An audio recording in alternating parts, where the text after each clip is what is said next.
Bagong barko miabot na sa Davao City. Dugang detalye atong sayron sa live report ni Jandy Esteban. Jandy!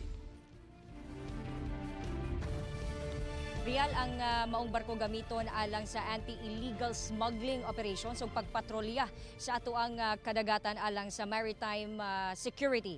Ani ang exclusive report? Gipaandar na sa Coast Guard Southeastern District ang bagong patrol boat nga gama sa nasod France.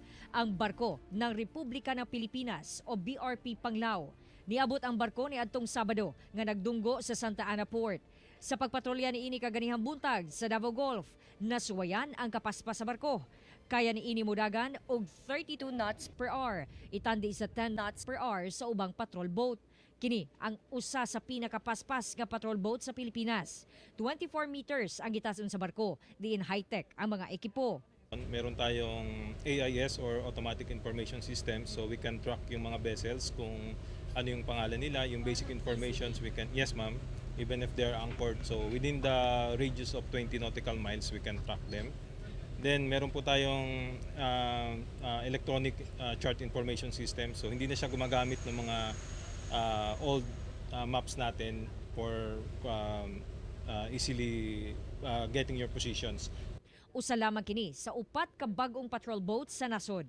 Ang uban niini na deploy sa Zamboanga City, Iloilo ug Batangas. Ang kada usa nagkantidad og kapin 200 million pesos nga gipautang sa France sa Pilipinas.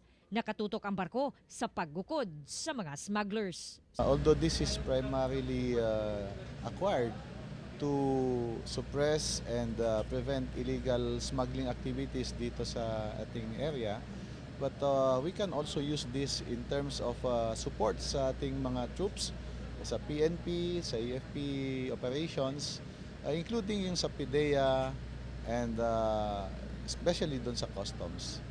Makakatulong po ito, halimbawa nasa laot pa ho, at meron na kaming na-receive na information that there will be some cargoes to be delivered dito sa atin sa part ng area of responsibility, then we can request the Coast Guard to help us through the use of this newly acquired ship.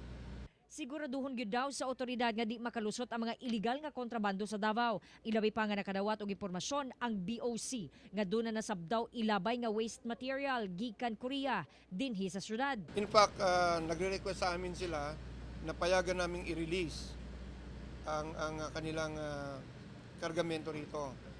But we are requiring them to get clearances from Manila.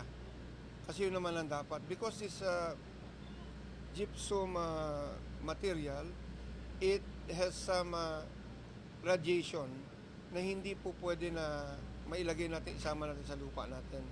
Gawa sa anti-illegal smuggling operation, magamit sab ang barko sa anti-illegal fishing operation. Ingon man maritime security, labi na karong Semana Santa. We have more or less intensified our patrols para lang mas mabigyan natin ng tamang seguridad ang ating mga turista. Sa kinatibukan, doon na 7 ka barko, anaa ang Coast Guard Southeastern District. Okay, daghang salamat, Jandy Esteban!